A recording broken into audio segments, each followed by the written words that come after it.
fellow Toastmasters and welcome guests, but I have a guest, which is too bad. We have no speeches tonight. My speech is regarding tailgating, and it's not the traffic tailgating that you might be familiar with.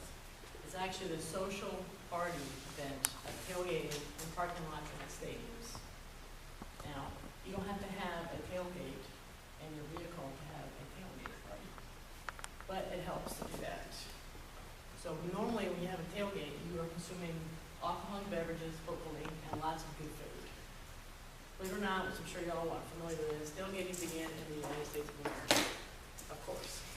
It's traced back to 1869, which is actually the first collegiate football game that's actually on record between Rutgers University and Princeton University.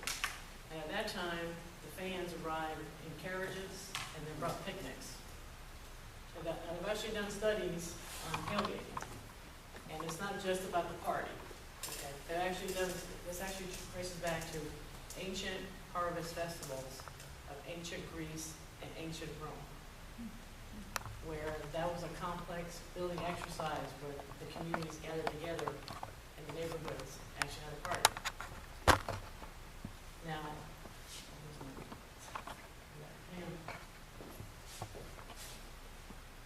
the art of tailgating is not a recent phenomenon.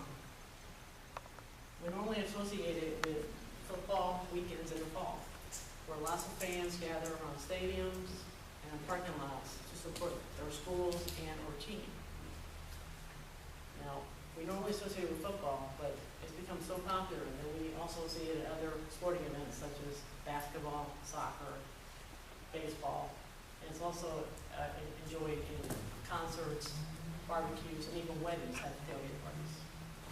Now, it's gotten so popular that it's actually spawned other businesses, tailgating, because it's made it grow into other businesses. One of them is the Tailgater magazine.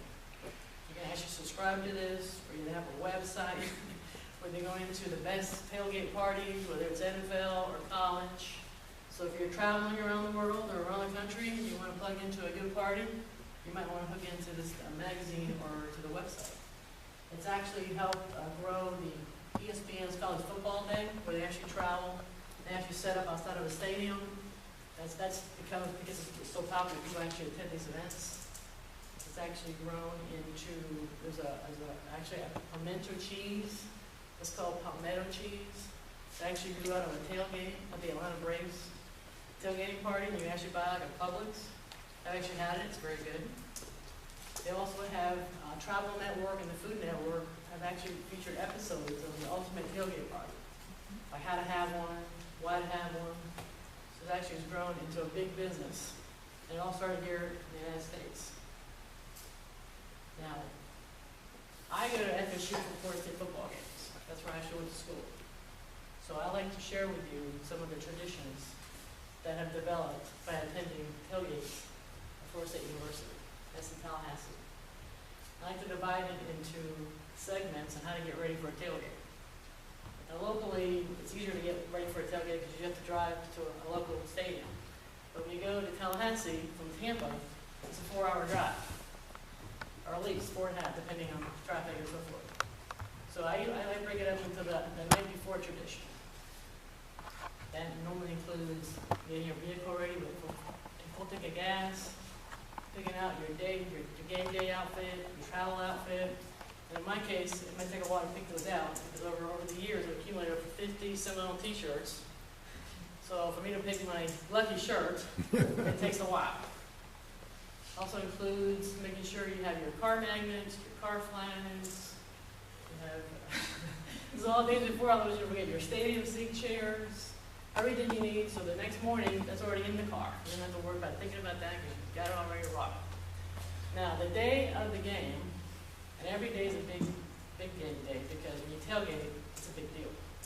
So unless you prepare, you might have some issues. But the more you do it, the better you get.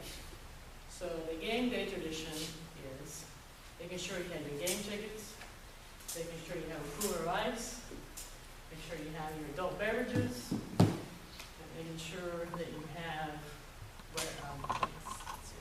a big canvas bag with your hand sanitizer, your plates, your utensils, And of course, a big bag of Cape Cod chips. That's very important. Now, tailgating is all about the food. That's the most important part. That's why you go to the game, basically. It's to eat and to watch people, right? That's what we do. So my favorite thing at tailgating is it's not time to count calories or worry about that. You're gonna eat what you want to eat. And for me, that includes fried okra. It could be fried chicken. It could be jalapeno crab dip. It could be big foot-long Subways from Hoagie's, which is up in Tallahassee. They're known for their good Subways. And that's what you do at tailgate. Now, the most important part of the tailgate for me is making sure you have food and drinks left over. Because when you leave these stadiums, and Tallahassee is a big stadium, we have lots of fans that go there, 83,000 plus, usually attend. And some people just go just to tailgate, so the traffic is even busier. So you have to have food after, because when you get to your car, it can take you an hour or two to leave where you're parked. So you have to make sure you have food and drinks.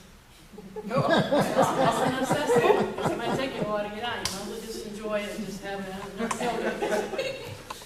But the most exciting part of a tailgate in Tallahassee is when you get to witness the police escorted horse trailer with a world famous mascot, Renegade Police Horse.